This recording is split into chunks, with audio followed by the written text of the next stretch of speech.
خبري Assalamualaikum warahmatullahi wabarakatuh. Di Martapura ini banyak sekali makam para ulama, para habaib.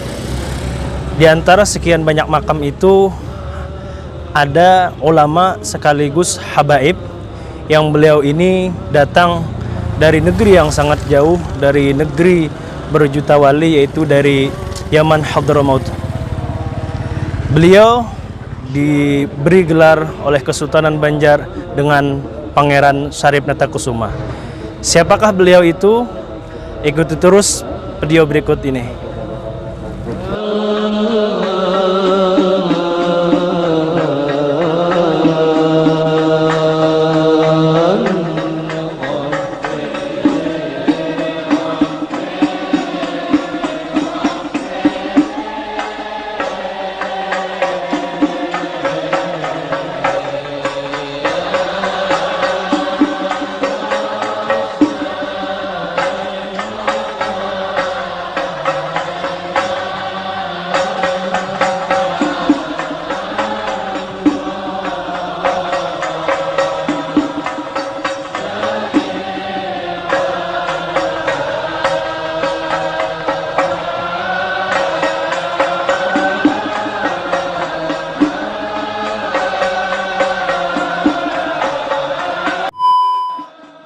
Ya, sekarang kita sudah berada di makam Pangeran Syarif Natakusuma atau Habib Abdullah bin Abdurrahman Assegaf. Beliau ini adalah menantu dari Sultan Adam Al-Wathiqu Billah. Beliau suami dari Nyai Khadijah, anak dari Sultan Adam Al-Wathiqu Billah. Jadi Al-Habib Abdullah bin Abdurrahman Assegaf ini beliau dijadikan menantu oleh Sultan Adam, konon katanya karena beliau berhasil mengobati Nyai Khadijah, yang mana Nyai Khadijah ini adalah anak dari Sultan Adam Al-Wathiqu Billah. Di samping itu, Habib Abdullah bin Abdurrahman Assegaf ini beliau juga digelar dengan Pangeran Aminullah, karena doa-doa yang beliau panjatkan selalu diijabah atau dikabulkan oleh Allah Subhanahu wa taala, sehingga beliau diberi gelar dengan Pangeran Aminullah. Istri beliau sendiri pun diberi gelar dengan Ratu Keramat karena mungkin mengambil i'tibar atau mengambil kalimat dari karamah, karena dengan karamah doa Al-Habib Abdullah bin Abdurrahman Assegaf ini sehingga Nyai Khadijah diberikan kesembuhan oleh Allah Subhanahu wa taala.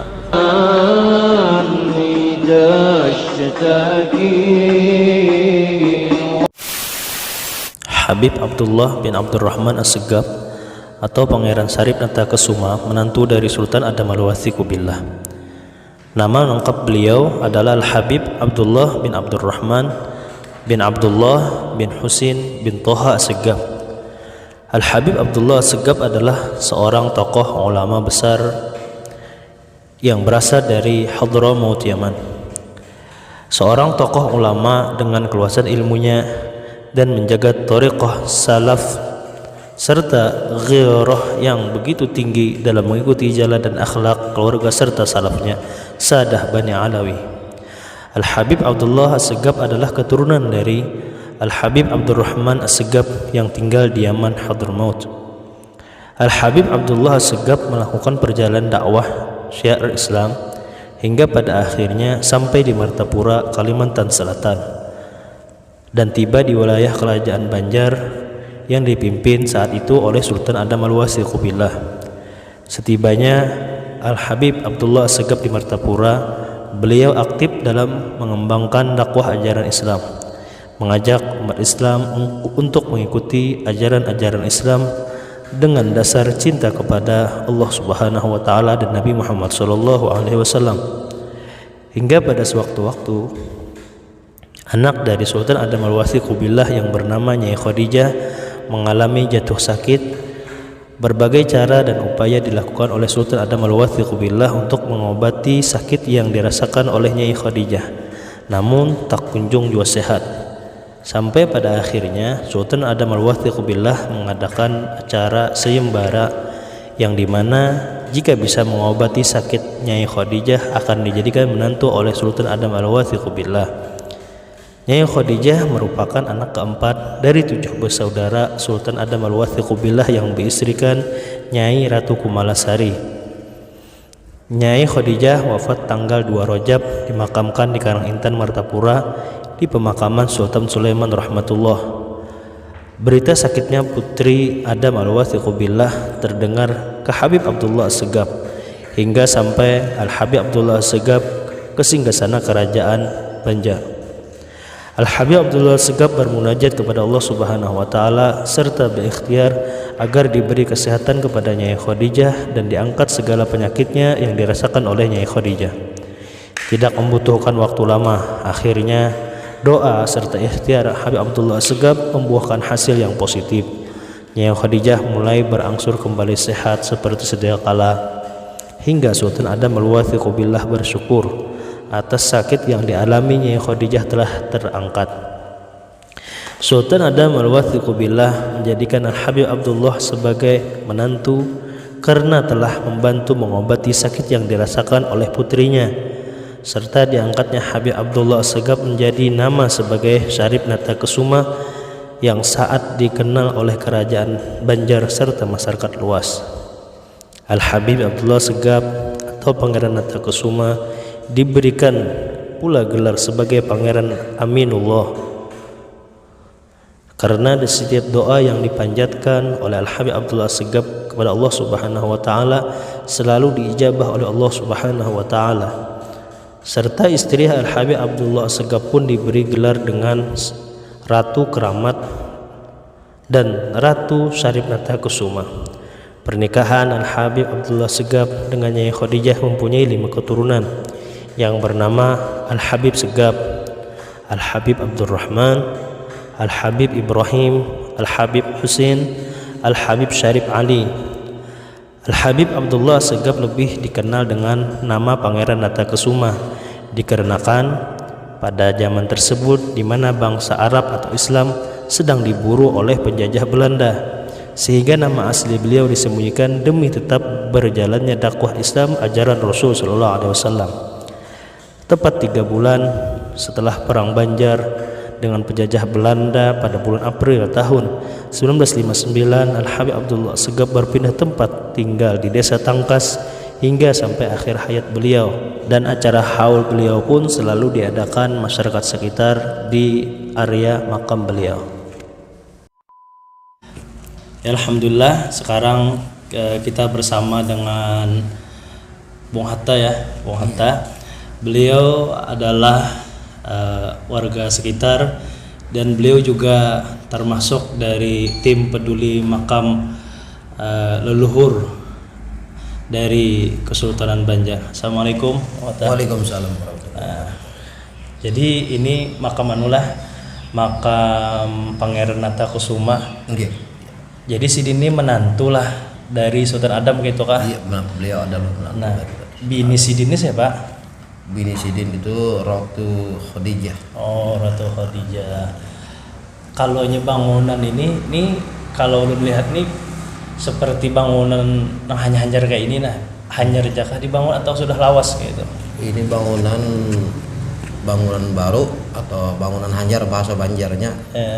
Dibangun oleh jurid beliau yaitu Habib Muhdar Al-Atos dari Jakarta. Oh, jadi jurid beliau datang ke sini lalu membikinkan kubah datu beliau gitu kah? Iya, betul. Jadi Habib Muhdar dari Jakarta datang ke sini bangunkan kubah inilah. Iya, betul. Tahun berapa kira-kira itu? Sekitar 3 tahun yang telah lalu. Oh ya, 3 tahun lalu. Sebelum kubah yang bagus atau mewah ini Bang sudah berkubah kah pernah atau kayak apa? Ada dulu dibikin kubah kecil oleh salah satu juriat Kesultanan Banjar. Iya. Itu apakah inisiatif Sidin sendiri atau kayak apa kisahnya menjadi Sidin mengubah itu? atas dasar ya beginilah ceritanya. Beliau itu kan membangun ini makam karena ada suatu keganjilan lah. Kalau dikisahkan ya mungkin hanya sebagian yang ulun pernah dengar dari beliau sendiri, dan beliau pun sekarang telah wafat di Mekah. Jadi beliau yang bangun Kubah itu yang pertama itu meninggal di Mekah meninggal di Mekah, dan beliau tidak sempat apa istilah bahasa Banjar itu menamuni atau menamuni bahasa Banjarnya itu waktu makam ini dibangun, diperbaharui atau dibagusi dalam bahasa Banjarnya. Jadi sehingga ada sempat menamuni yang bagus. Iya, ada sempat. Jadi Sidin yang pertama kali mengubah itu kubahnya halus saja gitu kah? Beliau itu waktu membangun itu kubahnya sangat kecil, sederhana, tidak megah yang seperti ini, tidak. Kenapa Sidin hati Sidin terdorong untuk membangunkan itu? Beliau waktu itu ada bercerita di suatu waktu beliau kan pernah mengerjakan satu rumah orang. Di kemudian hari datanglah seorang laki-laki yang datang ke tempat beliau dan bertanya, kalau sampean mengerjakan rumah ini apakah masih lama selesainya? Beliau menjawab, yang beliau dimaksudkan itu kan yang membangun makam tadi yang pertama yang kecil, kan? Beliau bernama Gusti Johansah. Jadi kan beliau waktu itu ditanya apakah makam ini, apakah rumah ini maksudnya kan masih lama selesainya? Beliau menjawab tidak lama lagi. Memangnya ada apa? Dan beliau yang orang tua itu bertanya kembali, kalau tidak lama nanti ulun minta tolong dengan sampean minta bangunkan rumah. Di kemudian hari orang yang namanya Gusti Johansah tadi selesailah rumah beliau tadi yang punya orang, beliau kerjakan.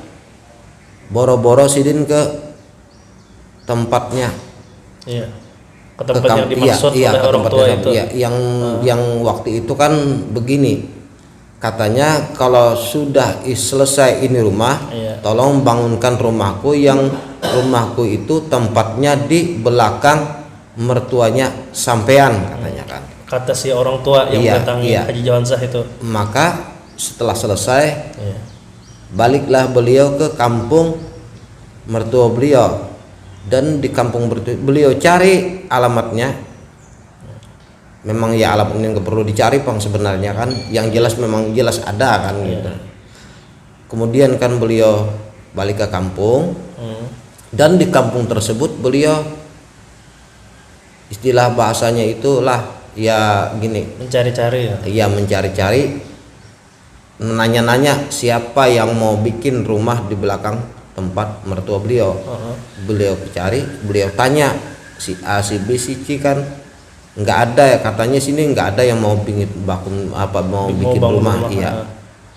Maka beliau waktu itu kan istilah ya mungkinlah ada hal keganjilan lah.